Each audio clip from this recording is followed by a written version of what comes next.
everywhere. We're all Packers, right? We don't want to throw anything away. Okay, we're live on Facebook. Okay, so welcome everybody to the Native Wellness Institute Power Hour. Today, well, first of all, I know I do power hours all the time, but I want to say that this power hour is being brought to you by the Indian Collective, and we are so excited to have Chief Allen as one of our guests today, and Jerry Louie McGee will be joining us. My name is LoVina Louie. I am Sistichuam's Coeur d'Alene and Nez Perce from my mom, and I'm Okanagan and Lakes from my dad. And Chief Allen, who is on screen with me, is my cousin. And so I'm so excited to have you as a guest today. So Chief, do you want to just go ahead and introduce yourself to everybody? Sure. My name is Chief Allen. I'm the Coeur d'Alene Tribal Chairman. I'm LoVina's cousin, and I can't speak with all the enthusiasm as she does. LoVina is awesome, and I'm happy to be here. I'm born and raised on the Coeur d'Alene Reservation, and I'm happy to be here. Awesome. I'm so excited, Chief, that you were able to join us today. And the reason why I wanted to have this power hour is because I want to talk about educational journeys.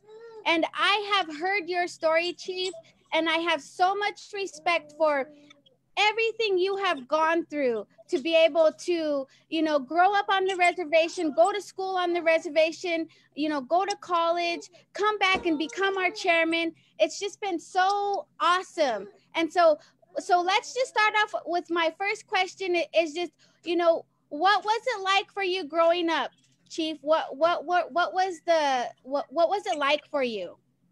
Growing up on the reservation I'm just like anybody else. We've had our hardships, we had our good times, we had our bad times. I grew up, basically with a single mom.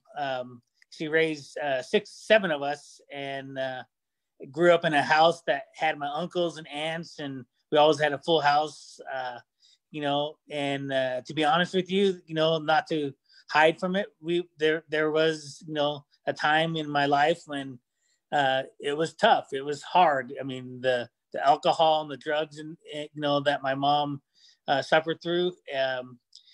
She loved us with all her heart, but she always wanted us to do better. And I'm so proud of that I was able to overcome that, and to have the support of my family and extended family, my teachers, to be the first one in my immediate family to graduate from high school, and then to go on to college and get my degree in political science at Eastern Washington University.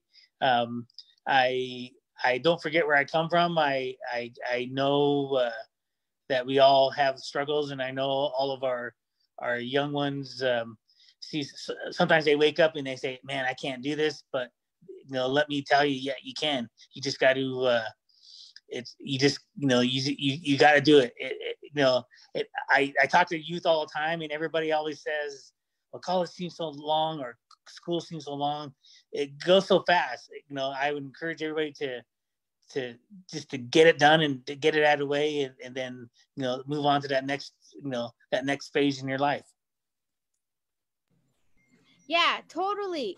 I mean, and so what was it, Chief? Because, I remember one time when I heard you talk to the kids, and there was one teacher that really changed you and just really made you decide, you know what, I'm going to go to college. Can you talk about that a little bit? Yeah, actually, I had 2 teachers when I was growing up that really stand out to me. Doug Meyer and Tim Davis. Tim Davis was our at Worley High School. There's no high school there no more. There's not even a school. They tore it down. But that's where I went to school and I graduated. But Tim Davis and Doug Meyer, they always believed in me, and they always said, you should really, at first they wanted to, they had friends that were linesmen for Vista Utilities, and they said, you can make a really good linesmen, we can get you into their training and get you, you have a good job for the rest of your life. And that was Doug Meyer. But Tim Davis, who was our government teacher, he said, I think, Chief, you should go to school. I think you can open that door. You should come back and become a teacher. And so that was my plan, was to go to school and come back and be a high school teacher for our kids. But I had too much fun my first 3 years in college, and I goofed around, and I didn't get in trouble. I just had fun being away from home. So my senior year, I finally went to my counselor and said, all right, I'm ready to get out of here. What do I need to do to become a teacher?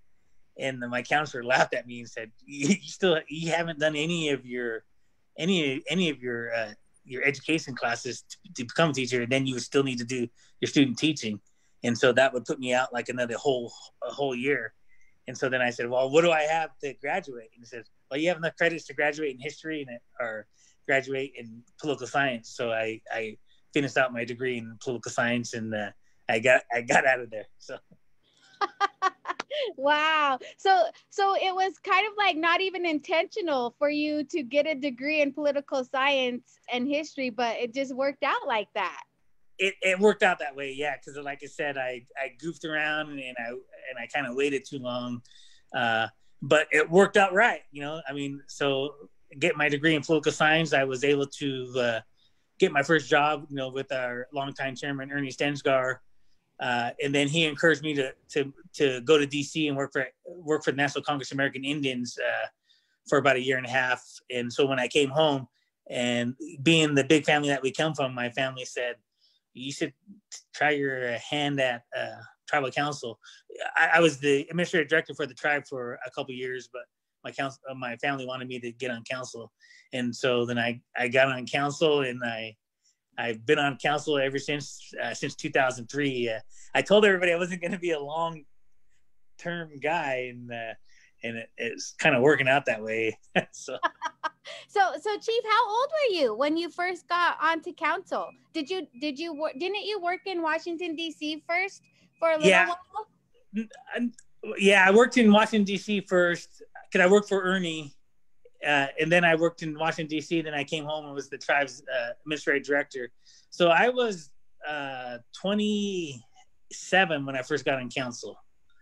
Wow. And that was probably the youngest person we'd ever had at that point, do you think? No, the youngest goes to Dave Maston and Richard Mullen. They were both super young when they got on. They were like...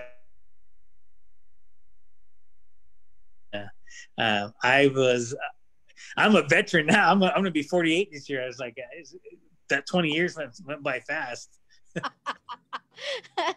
So what do you feel is, there's a lot of different ways you can go, through and get your education, but, you got your education, you came home to become the chairman of the tribe. So what have you been most passionate about helping our people? What I'm most passionate about is I know you're really super passionate about youth, but I take it at a different angle, is our youth and I really believe this with all my heart. I really wanted all of our kids to go to school and come home and work for the tribe. And sometimes we as tribes, we can't get out of the way. Maybe it's our culture, maybe it's the way we're brought up, and our respect for our elders. But sometimes we're living in a different world right now, and all the kids that are going to school now and coming home that get degrees, they have different ideals. They have better ideals that that can move the tribe forward. And so I have always believed in that. I don't want to be one of those guys that's in the way. If we have youth that have better ideals, I want to get out of the way. And so I'm really the things I'm really proud of is in my tenure as chairman, we had 3 tribal young ladies that worked for me who all went and got their higher education and now are all directors for the tribe. And they always tease me about using their names, but I'm going to use their names anyway. So the first one was Margaret Sijon. She went and got her master's. She's our hotel director. The second one was Rosanna Allen. She had a tough experience as a young lady. She had a child. She dropped out of high school, but doggone it, she went back and got her degree. She went back and got her MBA, and now she's our housing director. And the third one that I'm really proud of is Sarah.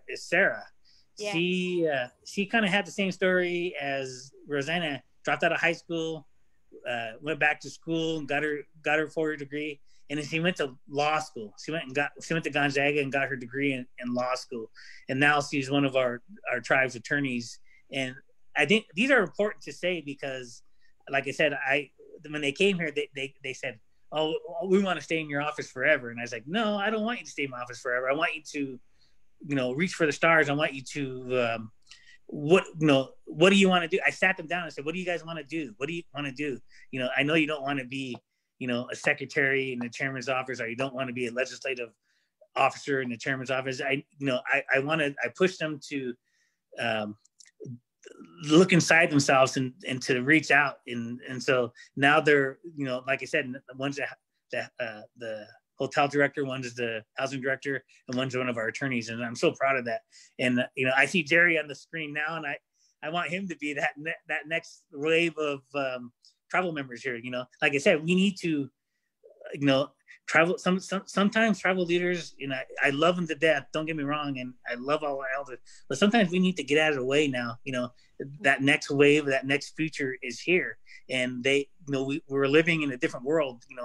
The businesses that we do is not what it's not what's going to sustain us. We need to move on, and our kids need to take that ball. And we send them to school for a reason. And let's put those people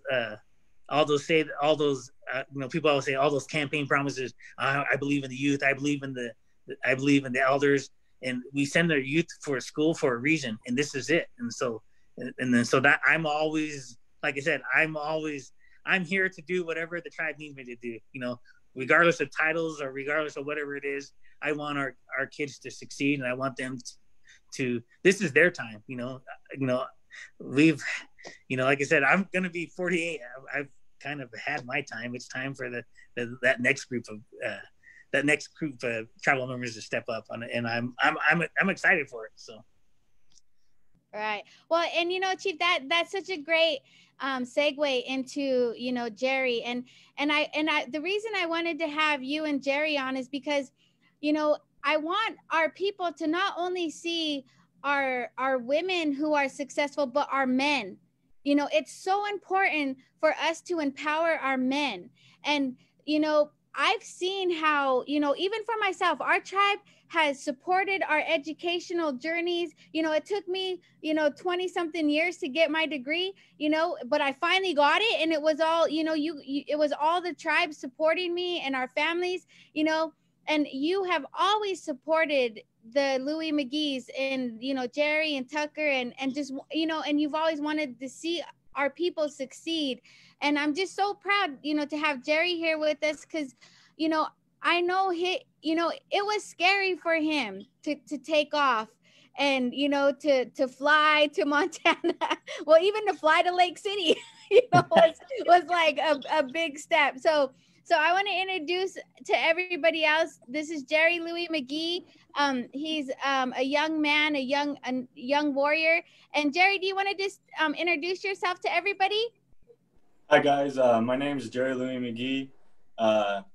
This is my auntie LoVina. Just wanted to say thanks for having me. Good to see you, Chief. So I grew up here on the Coeur d'Alene Indian Reservation. Went here middle school, and I stayed here, and my parents and my brothers and I made the decision to move up to Coeur d'Alene and go to Lake City, up to high school up there. And it was a big transition. It was a lot difference in culture, how things operated. I guess how I perceive myself and the world, if that makes sense, because was so used to living on the res, I didn't know what was so much different off, and how people even looked at, I guess, us as Native people.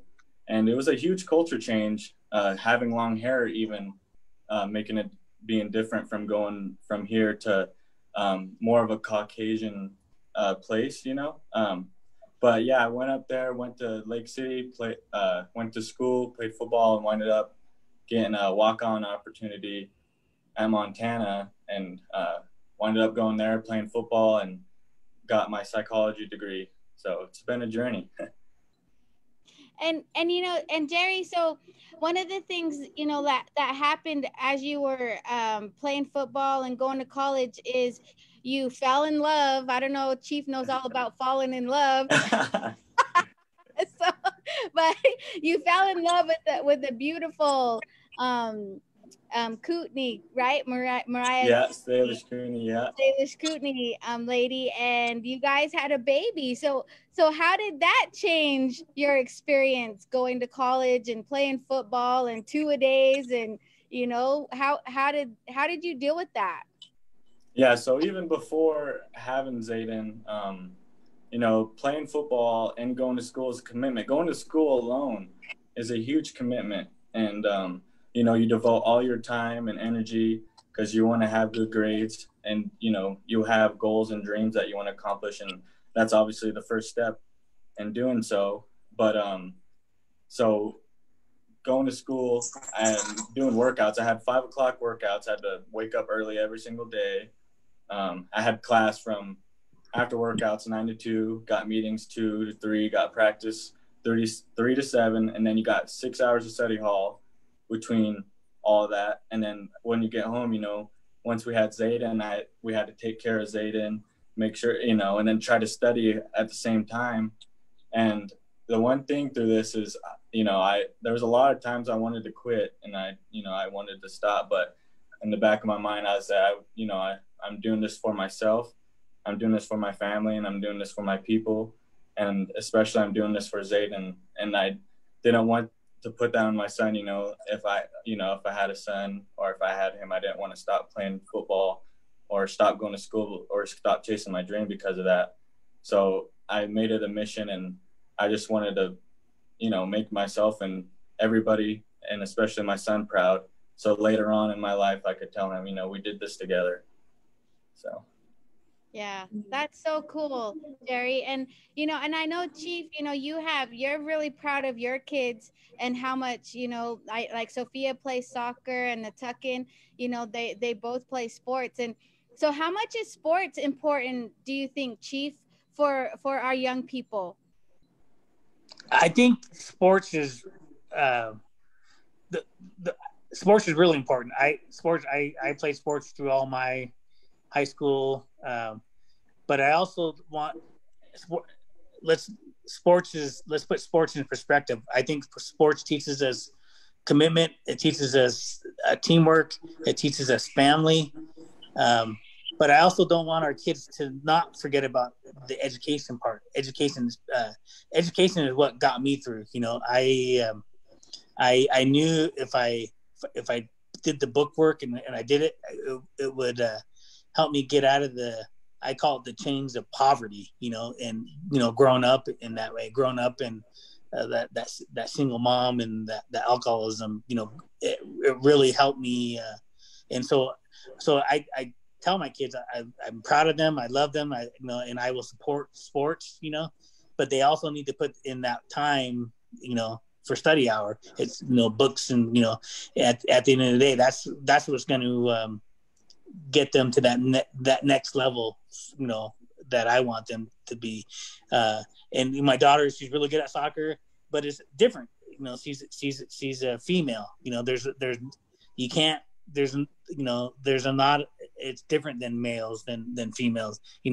There's a women's professional soccer league, and she can aim for those kind of things, but it doesn't pay nearly enough as what what men get paid. And so to me, it's her destination is going to be the educational route, and doing what all she can do for that. And what Jerry, he mentioned something that I want all the tribal youth listening to is don't be afraid. I mean, everybody talks about, they're, I'm sometimes I'm shocked to see that sometimes our tribal members are a little bit afraid to like go into a town, and I get it, we're, they're, but remember that we're Coeur d'Alene, or we're whatever tribe we are, we're native, and we're resilient, we're fighters, and it's all, and I teach my kids that all the time. Is like, no matter what people try to say to you, laugh at them and just say whatever. We're strong Indian people, and we're gonna, go to take it to the next level. And I'm so proud of all of our youth, and proud of everybody. So I'm proud of Jerry. Being a young dad. That you got more guts than I did. I waited until I was like 20 something before I had a kid. I was like, man, I just remember. I remember my uncle struggling with babies and trying to, buy diapers and milk and all that stuff. And it's like, man, I don't want to do that yet. So. No, yeah, I feel that. Well, and it was one of the things that, when Jerry first went off, to Montana, and I remember Debbie called me and she's like, "Who? You need to pray for Jerry." And I'm like, "Why? What's going on?" She's like, "He was late for practice, and I don't know. It's just, I don't know. He wants to come home. You need to pray for him." So I was like, "Okay, man." I was like praying my brains out. Like, that's what Yaya always told us, pray your brains out. So what was that like, Jerry? Like, talk about that story, like that first year. Like, how did you do it? How did you dig deep and get through that? Yeah, well, like we were just talking about, like, my parents kind of pampered me, us boys, kind of did a lot for us when we were young in high school and stuff. And going off to college, I was kind of scared at first, but I think it's a really good, as a person, and just like a learning experience to be out on your own and, kind of be able to just experience something else. But on that day, it was my first day, and we had 5:45 in the morning workouts, and it was my first workout in the morning. And I woke up and I'm going, and my card didn't work to swipe into the building. So I'm panicking and freaking out, and I don't know what to do. And I'm running back to the dorm. I call my dad. I'm like, "Dad, I don't know what to do. I'm just going to go back to the dorm." And he's like, "No." He's like, "You need to go back and you need to face it head on." And he's like, "You need to face this like a man, and just know that you're late." And so I went in there, and I told the strength coach, I was like, "Hey, my card didn't work. I'm late." And he's like, "Who are you?" Because it was my first day. I didn't even know who I was. And then I was like, "Oh, I'm a walk-on. This is my first day." He's like, "Oh, well, just go back to the dorms, I guess." And I was like, "Okay." And the next practice we were out in the middle of the field, and he's reading off why we're doing running and stuff. And he looks down and he's like, "Who the F is Jerry Louie McGee?" And I'm sitting there, I'm like, "It's me. I'm Jerry." Everybody's like, "Who is this kid?" And I had to sit out in the middle of the field, and everybody had to do up downs from the 5, 10, 15, 20, all the way out to the 50. Everybody's "F you, kill yourself, stop breathing," just saying anything they can say to me. And that next, I was sitting there and I was like, "What am I getting myself into?" And but the one thing my parents always taught me, and just like Chief said, I know, where I came from, my family, what my parents have always taught me. Have you made your ancestors proud today? Be proud of who you are. And, I put that in the back of my mind, and I let that lead me. Even though I had that bad start, I still had that motivation of what is my reason why I'm doing this, and, and never let fear or, any people or what they say stop you from chasing your dreams. So I just put my head down. I started working, and, winded up really doing good in workouts and spring ball, and winded up earning my scholarship that summer from summer workouts. And, I was just truly blessed, and I had that family support, and you know, it was a wild start. Yeah, and you know that, and that's just it. That's why, you know, that was one of the reasons why I really wanted to have you, you know, to share that story, because like Chief said, you know, we can't be afraid, you know. I was, you know, like I had Tawaya when I was in college, and you know, and I had, then grandma got sick, and it just seemed like there was all these things that just pulled me back home, you know, so that I didn't stay and finish, you know, right away. And you know, but you made it through that, you know, and that's what we want our kids to know is like, you know, you just have to try. You know, you don't know unless you try, and you don't know unless you know, give that 110%. And to me, it's really awesome to see that, you know, we have, you know, as the Coeur d'Alene tribe, you know, like you drive through Worley, which Worley, we have how many people? Like 300 or, you know, like we have a really little tiny community in Worley, and we have the biggest boys and girls club being built with a slide and a gym, and you know, it's just like the Coeur d'Alene tribe, you know, like that's what you know, when mom first came home to stay with and be here for Yaya, you know, that was like when you know, of course we're all mama's babies, so we followed our mom. When mom moved over here, we all followed her. And you know, that was the thing when I first came here, you know, over 20 years ago. And I realized, like, the Coeur d'Alene tribe, when they say our youth are our number one priority, they put the money there. They don't just say, you know, as leaders, oh, our youth are so important and blah, blah, blah, blah. The tribe says it and then they do it.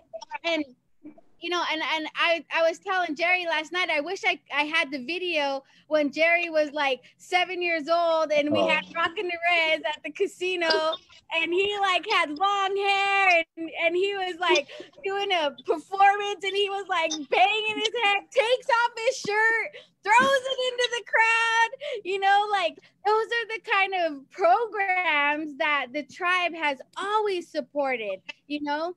I mean, it's just been so amazing. And that was like, I think one of my biggest, you know, one of the biggest things I remember working with the kids was, I remember I wanted to take them from Plumber to the casino in limos for our big performance, right? And one of the finance guys was like, no, we're not going to pay for limos. Those kids to go 7 miles. And I was like, yes, we are. I said, don't make me go to tribal council, because I will. Our kids deserve limos. And man, I just threw a total fit, and we got limos, and our kids dressed up in tuxes and nice shirts and dresses, and we put them in limos, and we drove them 7 miles to the casino, and they walked out on red carpets. And you know, but that's it, Chief. You know, you know, the tribe always gave us the support so that we, you know, our kids know they're valued, irregardless of what's going on at home and what's going on in their lives. We show them through our programs that they're valued. And you know, and I've always appreciated that.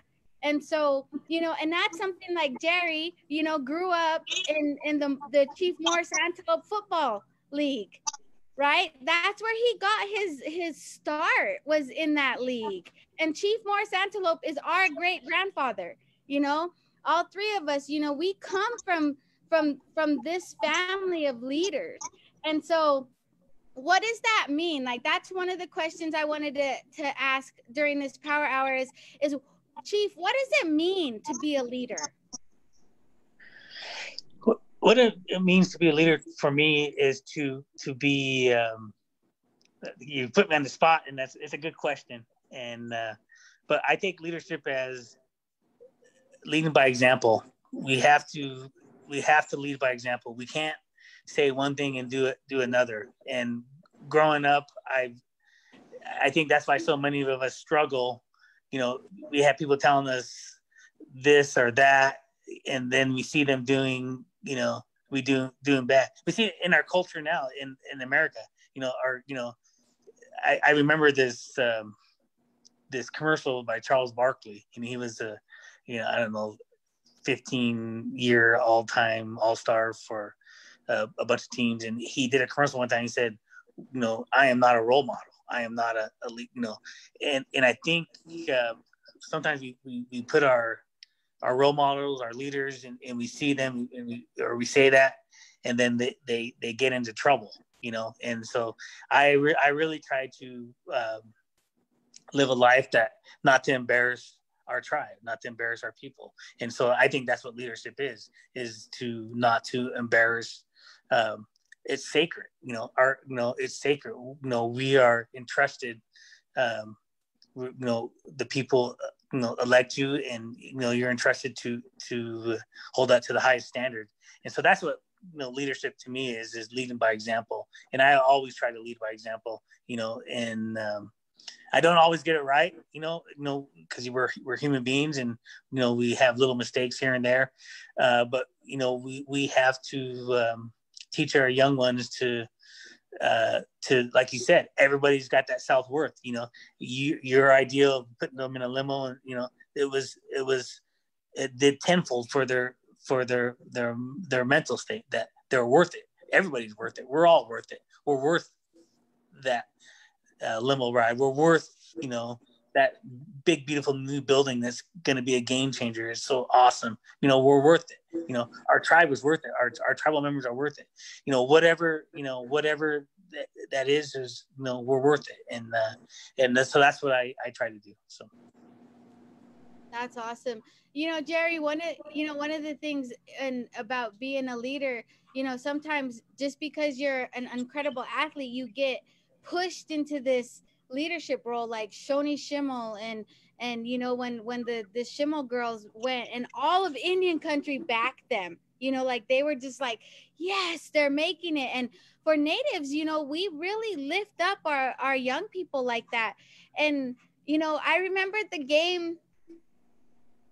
It kind of makes me emotional, but I remember the game I went to at the Grizz Stadium, and that whole stadium was like, Jerry, Jerry, Jerry. And it was like, oh my God, that's my nephew that they're, and it was like, these aren't just Indians. Like, these are all the Grizz fans. And, but the Grizz Nation was so, they just embraced you because of your athletic ability.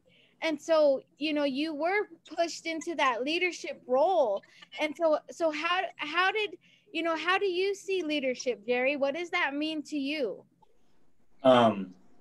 So I was actually, my coaches always got on to me about leadership because I'm the guy, like Chief said, I like to try to lead by example. I feel like my mental process may be like, if you're here, so you better want to be here. We're all here to get better. We're all here to, always make improvements, and I think I needed to be, my coaches wanted me to be more vocal, and, because they knew what the fans thought of me, and they knew my teammates supported me. But with leadership, I think a huge thing is leading by example, and admitting you're human, admitting that you make mistakes, and putting people's, before you, and trying to do what's right all the time, or the best you can, and that was a huge thing for me, because being a walk-on, then all of a sudden I became, they got the Grizz fans chanting my name. That was a huge switch, a huge change. So it was kind of a lot to try to transition into that, but I just had to adjust and do my best to do what I can for, the team and myself. Yeah. Well, and so that was really pretty awesome that you were able to do that. And I know, Jerry, you had, you were all set to go play in Canada because of COVID, that didn't work out. But hopefully, with staying and focused, and eventually football and the world is going to open back up, hopefully, and we're going to get back to some kind of normal. and to be able to do that. So one of the things too I wanted to ask is like, so what are you guys doing for your own self-care? Like, so what are you doing because of COVID and what's going on? Like, Chief, what are you doing to stay, healthy and stay focused? For me, I grew up in a time and I see so many. I grew up in a time when I saw so many youth, without parents and without that longing. And so for me, I really enjoy my family time with my kids. They're only young for so long. My daughter's going to be a junior this year, and my son's going to be eighth grade. In 4 short years, they're going to be out of the house and moving on to their next phase of their life, and they're really like they're my best friends. I love them so much, and so they still like hanging out with me, and I always hear parents say, "Oh, my kids don't like hanging out with me." I was like, "Ah, man, I'm lucky because my kids, like whatever that may be, walks or, I love going to their games. We were supposed to have a game today, but because of COVID, Post Falls couldn't fill the team today, so our first game is going to be Wednesday up in Lakeland. So I'm looking forward to I look forward to that. I really make time for that. We get so busy as human beings, and yes, the job's important and we got to do that. But I think as Indian people, our job is to make sure our kids are prepared and ready for the next step in life. And so that's what I like to do. And that's what relaxes me, is just being around my kids and hanging out with them and goofing off with them. And they call me an old boomer now. They think they can, it's kind of funny. So, but it's still pretty fun. So. That's cool. I know. Well, but I do know too, Chief, because when I was home, I was the wellness center director. But one of the things that we talked about was leading by example, and you are one that is always at the wellness center. You always take the time for your own self-care to work out, and so I'm not there every day to make sure that you're walking in there, but I'm pretty sure you probably are. Yeah, you're right. Mind, body, spirit, and keeping our body healthy is important, and that can be lots of different ways, And I know, we as Indian people, we struggle with diabetes and we struggle with our diets, we struggle with food, and that's one thing I always teach to my kids. And this is a true story. I remember, I don't know, might have been 10 years ago now, and I was pulling up to McDonald's one time, and I yelled at my kids in the back, "Hey, what do you guys want? What do you guys want?" And they said, "Oh, I want a cheeseburger and chicken nuggets and a milkshake." And at that moment, I remember I said, "Man, I'm pushing off bad habits to my kids that I don't want that to happen." And so I stopped that. I don't. Maybe Yaya takes them to McDonald's now, but I'll never take my kids to McDonald's anymore, just because I caught myself. And so, and I made a conscious effort from that day forward to work out, to make sure my kids work out and make sure they're healthy, because that's what's important. It's all interconnected. Our health, our our mind, and our spirituality, it's all connected. And so we need to work on all of it. And so that's why I go to the wellness center. I try to keep myself, and it relieves the stress from the job too as well. So. Yeah, that's awesome. So what are you doing, Jerry, for your own self-care and well-being? I would say I'd agree with Chief, is, and you would know, Auntie, our family is huge on family, spending time together, and Papa and Yaya have always told us the most important thing to ourselves is our family. And I would say spending time with family, and especially my son, I'm happy I could spend time with my son as much as possible. And it is a bummer that I can't go up to Canada, but that just gives me more time to be around, my son. He's just, he's crazy. He's just everything to me. And I think it's good to take care of your physical well-being, as in working out. But I think it's to be at whole, I think we need to also be working on the mental, spiritual, and emotional part as well. Not leaving out one part that, won't keep us interconnected. So, I, at times, I haven't been in a while, but go sweat with my dad or the family, or go work out, go on runs, go on bike rides. I kind of like to keep active, and it's kind of a tough time right now with COVID. You can't really go out, go watch a movie or spend time out. But, I think all of us are doing the best we can right now to, at least just stay healthy and especially spend time with family, but not too much. No, I'm just kidding. We won't go into detail on that, Jerry. Yeah. Okay. We'll stay broad. We all have family members that are tough to deal with. And we're all family. No, but wow, that's really cool. And I just, I think that, everything you guys said is so important. And so I think one of the questions I wanted to ask, or one of the last questions I wanted to ask you guys is, as just as human beings, if you were to if something were to happen, like, and you, what legacy, like, what if you had only one thing to tell your family, young people, what would be the one thing that you would want to make sure that they knew? For me, that's pretty simple. The one thing I would want my family to know, or the tribe, or my kids, or whatever, is to remember to take time for your family and give them a hug, because we don't know when our end is going to be. And so I really do believe that it's important to always hug your kids, every chance you can, and don't take it for granted. I think for so many of us, we take life for granted. And I like, we're all family. We've seen, the funerals and all of them, and it's sad, and it doesn't have to be that way.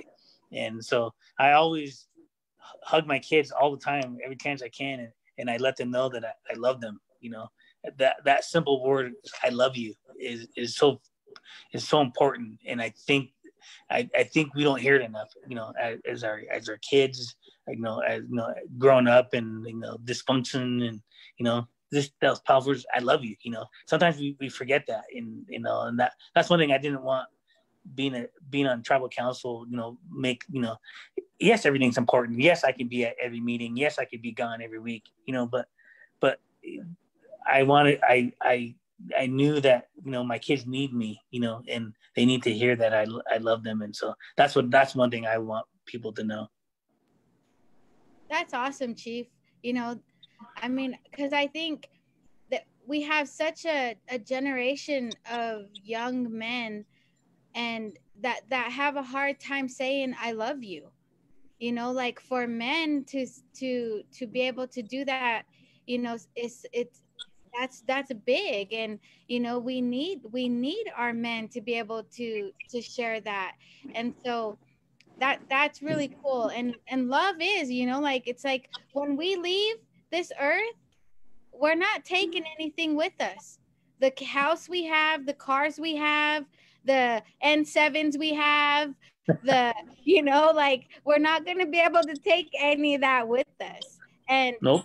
So we have to realize, and I have to even sometimes remind myself when I want to buy another ribbon skirt, or or buy, it's like, really, like, I'm not going to be able to take any of that with me when I go. How can I use my money, to spend more time with my family, to have more, to take them to Hawaii, to take them on a vacation. When we were young, we didn't go on vacations, like, I don't remember us going on vacation, but we went camping, with Graham. Like, Graham used to take us camping all the time. And so I think about, how can I, you know, how can I have my kids have experiences, not stuff, and not, you know, like even though they do have a lot of stuff, you know, but you know, I am constantly having to remind myself we have to give our kids experiences. And I just think that, you know, that's what we, you know, we try to focus on. So so that's really awesome, Chief. It's so awesome to hear you say that. And so what about you, Jerry? What is one of the, you know, what would you want to tell people? Jerry, before you speak, I just wanted to follow up with LoVina on something. Uh, it was just years ago, probably 30 years ago. Somebody told me, he told me to take a piece of paper and a pen, and to go to the dumps and write down everything you see. And you know, and so I did it. I went down. I wrote. I saw broken TVs, you know, couches, shoes, clothes, everything under the sun, old radios, and I wrote it all down, and I brought it back to him, and he said, and he told me to read it, and basically what he said was, everything that you buy, that you have, ends up in the garbage. What doesn't end up in the garbage, what your kids, you know, all the toys and all the stuff that you can buy your kids, what your kids are going to remember is the vacations, the trips, the times that you tell them that I love you, the simple things in life.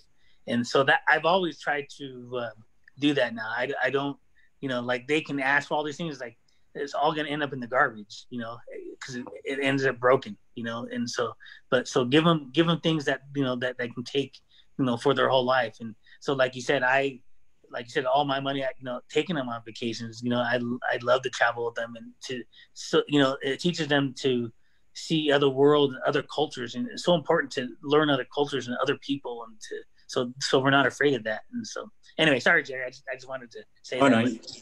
Yeah. That and you know, Chief, that's awesome. Like I think we should like have all of our kids go to the dump and do that, so they, you know, it's like, man, that's like our parents should do it, you know, like, because we do focus so much on the materialistic things in life, you know, like how much we're gonna buy our kids to make them happy. And happiness isn't found in the material things. Happiness is found in the experiences, and that's awesome. So it's, yeah, I felt like that was great. So thanks, Chief, for sharing that. So all right, Jared Bears. I would say, yeah, loving my family, being able to say I love you, like you're saying. But I also think a lot of young men also, or people in general, it's hard for them to say I love me, you know, like they love themselves, to take time for themselves, to take care of themselves, because I truly believe that you can't love somebody until you love yourself and you're taking care of yourself. You know, there's times that I feel that you need to take time to enjoy yourself, get to know yourself, and love yourself. You know, I think that's huge. And I think I don't know, I think people just really need to take time to just take care of themselves. You know your worth, know your strength, know you're strong, know where you've come from, your ancestors. You know how, like Chief said, how resilient we are. And I think it's just a good reminder at times, just look at yourself in the mirror and, you know, just know who you are and be proud of yourself. And I think that takes you a long way in everything in life. Mm-hmm. Yeah, that's awesome. Yeah, and you know, you guys, I really, you know, we've been using these power hours since the pandemic started. Like, we started these power hours back in March, and all we try to do is just, you know, say encouraging words, and you know, talk about all the things going on, and how do we move forward, you know, how do we continue to take steps forward. And I think one of the things that I'm taking from this power hour is that, you know, we do have to, you know, just get back to the basics, the basic foundations of love, and and caring for one another and reaching out and helping each other. And and instead of pulling each other down, which is one of the things that I get frustrated with Indian country, because people rise up and then we just pull them down. And so we, as a nation, as indigenous people, as the Coeur d'Alene tribe, the Colville tribe, all of our tribes, we have to like uplift our people, and and encourage them and help them and encourage our families. And so this has just been a great opportunity to share with you guys, and I'm so happy that you guys came on and joined me today. And and is there, I just want to say, is there any last things you guys want to say? We have a few more minutes before we end. Is there anything else you want to say to everybody? Jerry Single? Oh, quit. No, the one thing I would say is, I talked about sports a lot, and I talked to, about, going to Canada, but the thing that brought me to college is my education. I just want everybody to know that education always goes first, and eventually the ball's going to go flat. There's going to be a point in my life, my body can't keep up with my brain. I can't, the ball, it'll be done. There's going to be a time where I can't play football, but my degree and my education will always be there, and it'll always be my background. And I just want people to know, even at my age or even older, it's never too late to chase your dream. It's never too late to get your education, just like my auntie was saying. I think we get in this stigma of, oh, well, I can't do this because of that. I can't do this. No, there's always time you can do something. And always chase your dream, and always, just keep positive. And I think it'll take you far. And that's the message: education, and it's never too late. Yeah. Awesome. Chief, do you have any final words you will share? Just the last thing I would say is, like what Jerry said, is go for it. Remember who we are, where we come from. We are strong people. Don't be afraid. Never be afraid. I think our Indian people have suffered so much through 500 years, but we're still here, and we're always going to be here, even with this pandemic. That's what I told our tribe. At some point, we survived, smallpox. We survived all these horrible things that.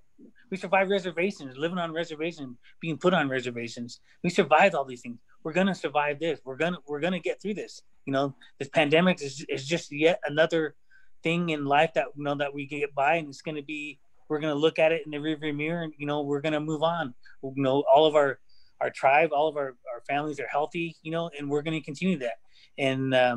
And like I said, like Jerry said, go for it. We're the tribe's behind you. The tribe's always going to be behind you. Even if they're not behind you, go for it. Because we all have it within ourselves to conquer that mountain. So, and as I'll say this, I love all you guys. I love everybody. So thank you so much. Awesome. Well, and one thing that just, being home the last couple of days, and Debbie came in and she's like, sis, check this out. And it was from 2011, and it was a Valentine's card that Jerry, made. It was, just like a little heart, and it said, happy Valentine's Day. I love my mom and dad, my yaya and papa, Tucker and Kenny, and my auntie. And I was like, I feel it. Like, even back when he was a little boy, like out on Highway 60, we had like 14 people living in that house on Highway 60. And all of our kids, Debbie's kids, my kids, Jackson's kids, were all living together with Lawrence and my mom and dad, and but I was always with them. Debbie always took me in and took care of me and helped me. And so, that's one thing about our families, is we are really close, and we're, as aunties and uncles and grandmas and grandpas and yayats and silats, we're always, you know, helping each other out and trying to be there for each other. And so all of our nieces and nephews are our kids. And I just love how that we're all connected like that. And so it made my heart really happy though to see, like, even back then, I didn't even realize like I was that much of a presence in his little life. That was cute. That was awesome. So I just wanna say Limlem Shinchaspaus Talijas. Thank you from my heart for being here with us. And I love you guys, and we love all of you guys, and have a great weekend. Spend time with your family and just enjoy yourselves. So thank you everybody for joining us at this power hour. And thank you, Jolene, for being our person typing and everything. You're awesome. We love you. And we'll see you guys next time. Bye, Thanks. Thank you, guys. See you guys. See Bye. you. Love you guys. Love you. Oh, you the Unity. birthday girl. Happy birthday. Happy birthday. Who is that? That's Jerry.